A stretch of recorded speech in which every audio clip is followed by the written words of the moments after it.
Hey, what's going on, guys? Happy Wednesday. Appreciate you guys jumping on, and hopefully you're enjoying what is most of America's hump day, where you start to go down the hill towards the weekend, only to pray for a good weekend.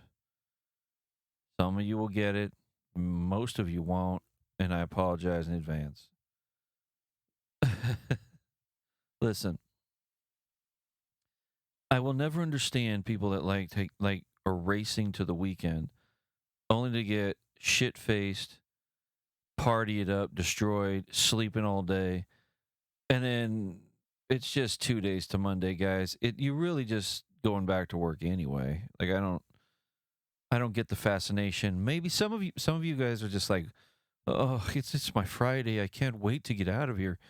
And then 2 days later, you're back in the grind. I get the resting part of it, but what's the excitement? Can anybody explain the excitement of getting 2 days to yourself? Especially if you're involved in a relationship, family, things like that, you end up doing work like mowing the lawn or all those extra housing projects on the weekends. Like you never really get to sit down and watch TV. Like you never really get to hang out at home and be like, yes, this is the weekend I fucking need.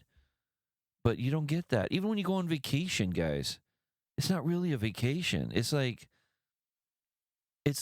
7 to 9 days of housework or extra parenting or other errands that you couldn't get to because you're busy Monday through Friday, slaving away for company X, and then and then you just go back at it again. Like, what is the appeal?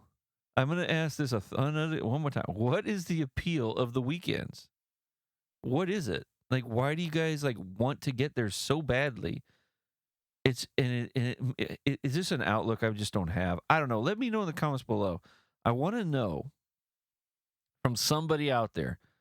By all means, set the record straight. What is the appeal of getting to the weekend? Let me know. Let's also say let me also say this. Listen, you get according to the paperwork that I stare at, I have somewhat of an audience. Let me ask you guys something. In addition to what's the point of the weekends, let me ask you guys something. Do this for me. Go to your platform, Apple, Spotify. But what else we got? Podcast Addict. If you're an Android lover, as I am, um, and any other place that'll allow you to give 5 stars or write something down. Um, go over there and take about 5 seconds of your day and just take your finger and just tap that star button to the 5 or to the 4. I'll take a 4. You know, if you really feel I'm worse than that, don't do it because I only accept greatness. But if you're compelled to insult me, I guess I'll have to take that too. I prefer not, though. So, go to your platforms, your Apples, your Spotifys, your Podcast Addicts, take your finger, tap the 5 or the 4 star, and hit enter and help a guy out. It helps. It really does help out at moving up the charts, getting noticed, things like that. And, you know, instead of just listening to the episode, help push a guy up the old ladder as well. You know, help a guy out, as they say. Um, and having said that, let's have some fun. Jake Tapper got caught on a microphone getting upset during the Alaska summit. He was caught on a hot mic during the broadcast in Anchorage, and what transpired was he was saying things like "Get my show back," because he was having technical difficulties. He was reporting live from Alaska following the meeting with Trump and Putin. And on a commercial break, the network coverage returned to fellow anchor Anderson Cooper in New York, and they tried to hand it back to Tapper. Agitation ensued because he was unaware that he was back on air and he was heard grumbling, "I'm fine, just get the show back online." And then Anderson Cooper was awkwardly listening to this and going, "Whoopsie daisy." And then he responded, "Your show is back." And a flustered Tapper started interviewing Adam Schiff. I think he was frustrated because he was interviewing the greatest liar ever to grace the political stage. We talk about 30,000 lies of Donald Trump, and we continue to fact check Donald Trump. Fact check Adam Schiff, and what you will find is he is right up there in the tens of thousands of lies that could ever have been told. And let's just be real. He's not exactly the best source for this shit at all. So I can understand Jake Tapper's slight frustration. And of course, they continue to go downhill from there because Adam Schiff said that he was lost during the questioning of how Ukraine factored into the meeting between Russia and the United States, which further enraged Jake Tapper. And of course, he did say, "We are having real comm problems today. I'm sorry about that. If anybody can hear me, let's just throw it back to New York. I am done." And he essentially quit, if you will. He's also was caught saying, "Yes, she knows that I went shopping." Apparently, his other half has to be notified anytime he buys something. So this is not new, though. I mean, Ronald Reagan, 1984, was caught on a hot mic saying that we will begin bombing in 5 minutes. It was kind of a joke that nobody liked. 2008, Sue Simmons was a WNBC anchor. She said, "What the fuck are you doing live on air?" Ooh, that was crazy. Donald Trump's pussy comment. Chris Matthews, 2016, as a host of MSNBC, made inappropriate insults about Melania Trump. And in 2019, Tucker Carlson, at the time with Fox News, had a profanity-laced tirade during an unaired interview where he insulted staff members and everything else. And I mean, it's not new. The shit just happens. And of course, what are the consequences of these things? The Cold War, in terms of Reagan, it sparked a Cold War tension, but not really, I guess. There was a public apology with the "What the fuck are you doing?" But of course, she was not fired. Uh, Obviously, grabbing him by the pussy did nothing for Donald Trump. He still won the presidency. No formal action was taken to Chris Matthews' insult of Melania Trump. And the profanity laced interview that leaked was not aired by Fox, and no reprimanding there.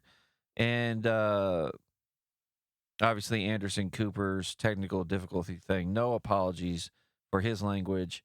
But of course, I mean, again, this stuff happens all the time. I don't think it should. I do think that there should be some sort of professionalism throughout. Being on the clock essentially. I mean, you got the mics on you. You got the headsets. You know that you're trying to do live feeds. You get the frustration, but you're also sitting in front of the camera. You have to know that everything is hot, everything is live, and you just have to be as kind and as patient as you possibly can. I know frustration hits a lot of people, and then they pop, but it's your job, guys. This is your job. This is what you do every day. Some of these guys 10, 15, 20 years of service, and you just have to keep it under control. And a lot of times when this stuff happens, it's a funny moment that exists, but sometimes they apologize, sometimes they clarify the context, sometimes there's an internal review, there's a PR blitz just to kind of calm the waters. So then they send them to job training and shit, and then they end up back on the air sometimes. It's sometimes they watch their P's and Q's a little bit more closely. But if you're a Jake Tapper fan, you're a Jake Tapper fan. It is what it is. There's nothing crazy here. I mean, when you do the New Year's, when CNN has their New Year's Eve bash, Anderson Cooper gets blitzed with one of those talk show guys, and they are just slurring their words. They're all over the place, and nothing really happens to them. So what do you get? I mean, whatever, you know. This is from ABC News. The police updating us after 3 dead in the shooting at the Brooklyn Lounge. Let's listen in. 7 a.m., the 911 call center started receiving multiple 911 calls about a shooting inside of 903 Franklin Avenue, which is a lounge known as Taste of the City. Officers arrived within minutes of the first 911. Would you go to a place called Taste of the City? I mean, some of these names are insane. Taste of the City. Fuck no. That's an immediate something's wrong in that place. If you got the Taste of the City, is it rat infested Taste of the City? Like, would you go to a place like that? I wouldn't. One calls and found numerous gunshot victims inside of the location. Currently, we have identified 11 victims ranging in age from 27 to 61, 8 males and 3 females. 3 of the victims have already been pronounced. 1 male, age 27, 1 male, age 35, and 1 male of an unknown age. The 8 remaining victims are at local area hospitals with what is being described right now as non-life-threatening injuries. We are withholding victims' names pending family notifications, and the investigation into this incident is ongoing. What we know preliminarily is that there was a dispute inside of the crowded club that led to the shooting. We have multiple shooters involved in this shooting, and we have recovered at least 36 shell casings so far from what appears to be multiple guns. Hold on. How is the security in this place that they allowed multiple weapons into the building, 36 bullets flying, and all these people just get shot? And they keep saying it's a club, so I'm assuming it's one of those nightclub dancey things, Taste of the City, or it could just be a social club in general. But how is there not proper security in that building? That is insane. There's no doorman. There's nobody watching anything. These guns just come on in. I don't get it. I mean, if you're a New Yorker and you know what Taste of the City Brooklyn Lounge thing is, let me know in the comments about this shit and about the security of this place. That doesn't make any fucking sense to me. At this time, no one is in custody. Our detectives are canvassing available CCTV video in and around the location. Our detectives have also recovered a firearm in the vicinity of Bedford Avenue and Eastern Parkway. We're investigating at this time whether this firearm was tied to the shooting incident. I'll now take a few brief questions. Yeah, I mean, we have the lowest number of shooting incidents and shooting victims 7 months into the year that we've seen on record in the city of New York. Something like this is, of course, thank God, an anomaly, and it's a terrible thing that happened this morning, but we're going to investigate it and get to the bottom of what went down. Interesting. That is an interesting shooting there. That's interesting. Like, how did they get the guns in? I mean, obviously, this show is not, like I said before, not a total deep dive type show. It's just initial reactions to these things that I'm reading. Some of it, I mean, like I said, some of it is, some of it isn't. In this case, obviously, I'm not deep diving the demographics of the area. I'm not looking into the location, clubs, exits, entrances to the freeways or anything like that. The shooting itself, obviously, because it's an update to the crime. But it just makes you wonder, just initially reacting to this update, like, how do you get those guns in the building? How do you do that? Like, it doesn't make any sense to me. But they know what they're doing. Hopefully, they find it. They find the guns, the shooters, and they get it all taken care of. Um, but there are three families that won't be whole, and that's what a lot of these things are. Is there are three families that are not going to have a completed holiday. Like those people just aren't coming back, and that's the sad part. Even if these guys go to jail, even if these guys serve life, even if they get the death penalty, whatever the punishment is, like it's never going to bring closure to any of these people.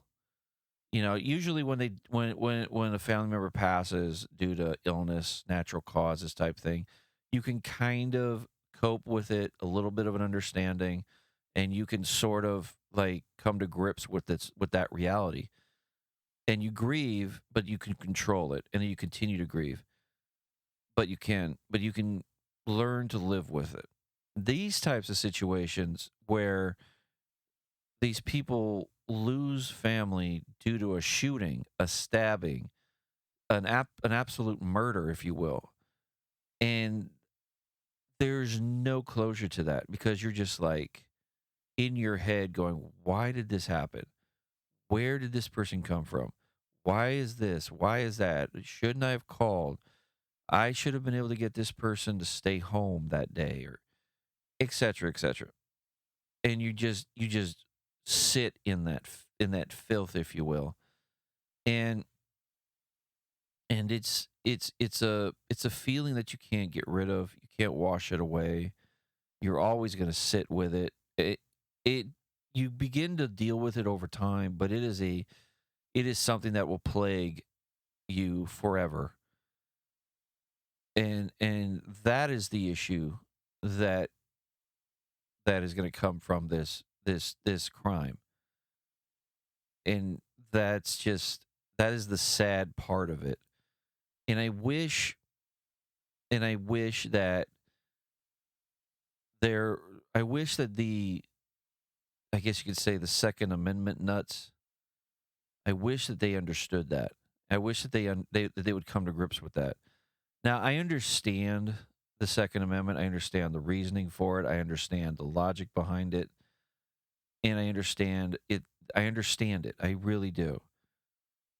But there has there there has to be some kind of way to solve the problem without amending the Constitution to the point where we repeal the Second Amendment. There has to be some kind of way to handle this. And I know you can't, even if you were to get rid of guns entirely, like a lot of countries have, you still get stabbings, you get machete attacks, you get chokings. There are other ways to murder people, throwing them off a building. So the murder rates won't be with guns, it'll be with other things. And that to me isn't I don't think it's going to help or the problem that much, but there's got to be a way to hit that middle with this issue. And so far we haven't been able to stay in that middle because it just something keeps happening. So I mean, unless you give me, what are your guys' gun ideas? Like, let me know in the comments. How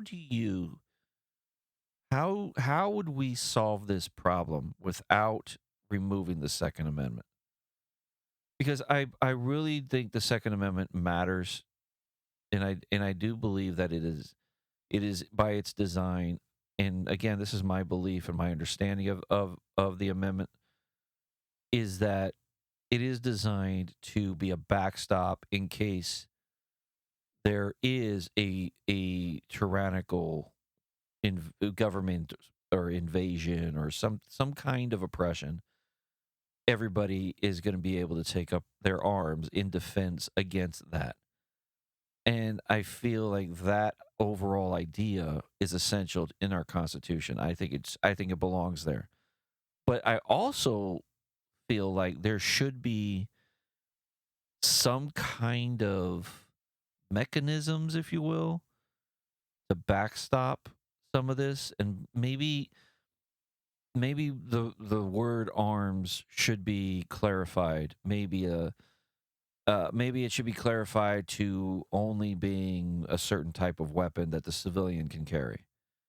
You know, because right now it's such a vague and broad amendment that everybody's carrying around rocket launchers and tanks and things like that, and then they get to say, well, legally it's an armament, so I can. And I get those arguments because it's like, well, he's kind of right. It is a little vague, and broad. But do we need rocket launchers and tanks in civilian hands? I don't believe we do. I don't even believe that we need machine guns, any kind of anything that gives multiple rapid fire bullets, if you will. Anything like that, I don't believe should be in civilian hands. I believe maybe single shot pistols, maybe a single shot rifle, things like that. I'm with you, but I don't think anybody should be running around, any civilian. I just don't believe they should be running around with a full blown machine gun type situation, or a pistol that you just hold the trigger down and 30 rounds per second come flying out of it. I just don't believe that is necessary for a civilian to carry. I just, there's got to be a different way to go about this. And for as broad and as vague as the Second Amendment is, I mean, I believe that you should be able to clarify. Civilians, I think you should just get uh, I don't know, basic police issue 9mm type thing, let's say. 15 round clip max. That's the only thing that gets to be sold over the counter. Nothing to modify it, nothing to to keep it from turning. Nothing should be able to turn that into a monster of a weapon. It should just be, there you go. You load the clip, each pull is around. Clean, and then but you can carry as many clips as you want. There should be no limit there, but at the same time, these clips should not be 15 to 20 to 30 rounds. Maybe if a 100-round clip or some oil drum of bullets. I mean, those things I don't think are necessary for the civilians to carry. That's just my take on it. Let me know what you guys think in the comments. Maybe, the ultimate question is, what can we do without eliminating the Second Amendment to solve this? And I know I keep hearing this comprehensive background check thing, but they have a federal background check. Every state has their own type of background check, but I think maybe that argument kind of falls flat for me, because it does exist. It's not that it may not be as deep of a dive as, I guess, to identify mental health and things like that, but there are things in place, by the federal government and by whatever state you live in, to curb gun violence, as far as the laws are concerned. I think the ultimate issue is nobody's talking to each other. So it's interesting when you have these shootings and then they look down the thing and they go, oh, wow, this guy has a warrant for a gun in Cincinnati, but he's holding a gun here in New York, for example. Why is that not in the records? How come these guys aren't talking to each other? I think when background checks are done at the state level and the federal level, there's some misses, because some guys may have, issues in other states or other jurisdictions that don't show up in the computer, and they get the gun, and they still get the gun. There are issues in the sale of the weapons if it's between me and you. There are some issues there to where you don't have to report certain things in the sale. And again, I could be wrong on some of this, but those are areas that I feel like you could probably fix, because this stuff doesn't make any sense. Shouldn't continue this way. That's just my thing. But again, let me know what you guys think. This is the Mirror, this publication. I don't know what this is, but There was an argument over Donald Trump, and it leads to a guy killing his best friend. This is my goodness. A man was convicted of stabbing his friend to death after getting into an argument over Donald Trump. Donald Henry, a 38-year-old, was found guilty of second-degree murder in tampering with evidence after stabbing Sean Pope, his friend, to death in Florida. The confrontation happened in 2022, and they finally got around to convicting him. Huh? Wow. Happened around October 22nd of 2022 at a home in Southwest Shores Avenue in Arcadia. Pope was pronounced dead at the scene. According to a probable cause arrest affidavit written by deputies, Henry was immediately arrested. The witnesses told police that a group of people were smoking weed at the home when Harry and Pope got into an argument over Donald Trump as Henry was sharpening a knife. The argument got louder, prompting another witness to tell the men to take it outside. According to the affidavit, a while later, Henry pushed Pope into a sliding glass door and stabbed him in the chest. "You stabbed me in the chest, you son of a banana," said Pope. According to the affidavit, the victim walked outside and collapsed across the street. After being read his rights, Henry claimed in self-defense, saying that he and Pope were talking about the living room when they began arguing about Donald Trump filing for bankruptcy. Details about the argument weren't listed, of course.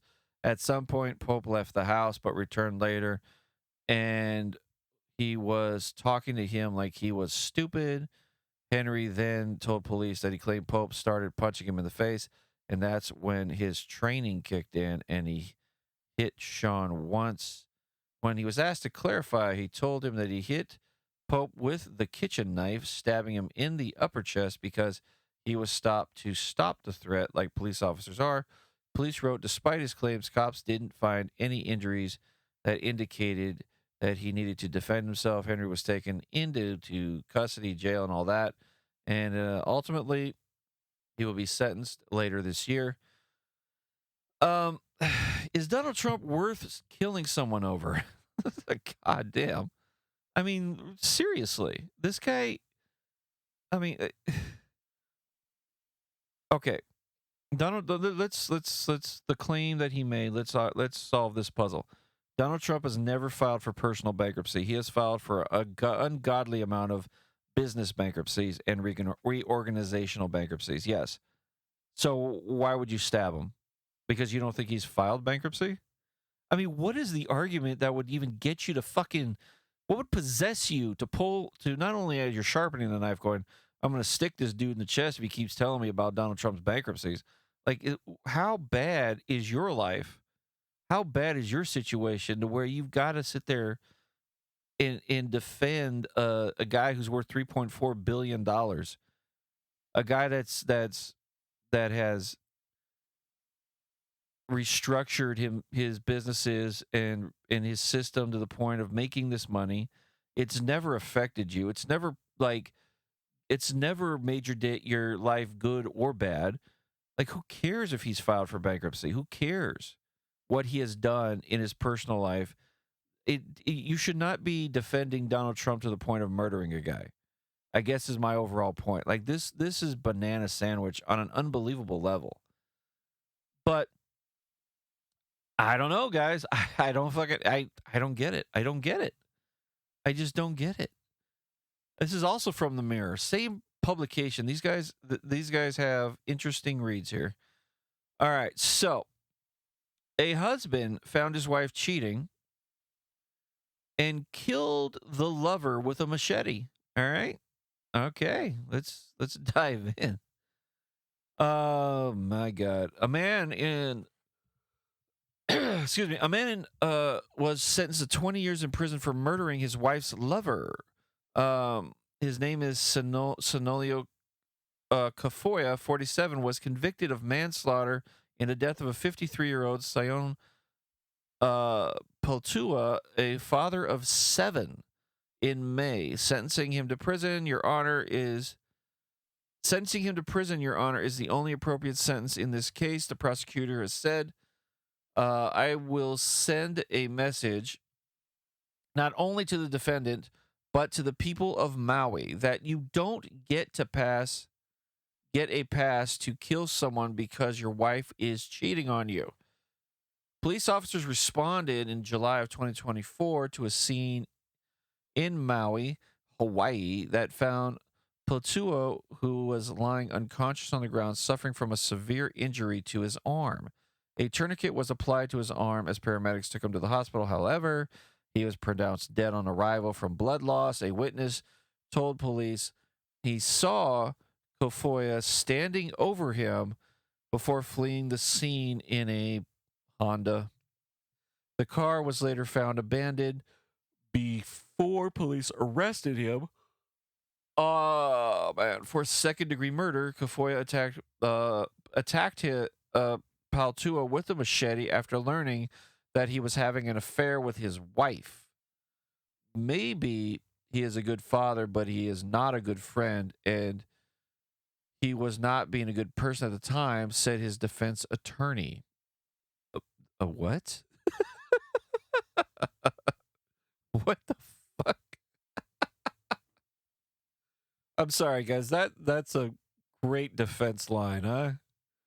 Yeah, he whacked him to death with a machete, but I mean, the guy he whacked, he wasn't a good father. He's definitely not a good friend for fucking his wife. I mean, come on, Judge.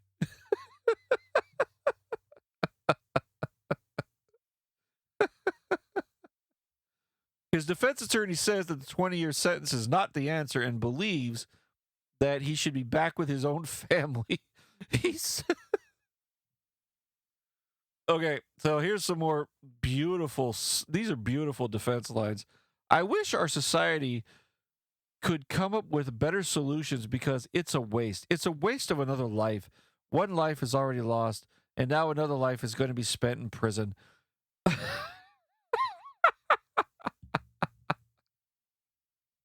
Okay. Yes, yes. I mean, the guy was a piece of shit. I mean, he really deserved the machete. He really did. And my client, for God's sakes, should be able to wander free now. This is unbelievable. I mean, this is not how this shit's supposed to happen. I mean, he's justified. I mean, he was fucking his wife. He deserved it. God damn it. I mean, why are we taking his life away? 20 years. Oh, you know what? I gotta hand it to that defense attorney. I really do. I really do. David Pullman, props, buddy. Fuck. I big time props to Mr. David Pullman for pulling a rabbit out of the old hat.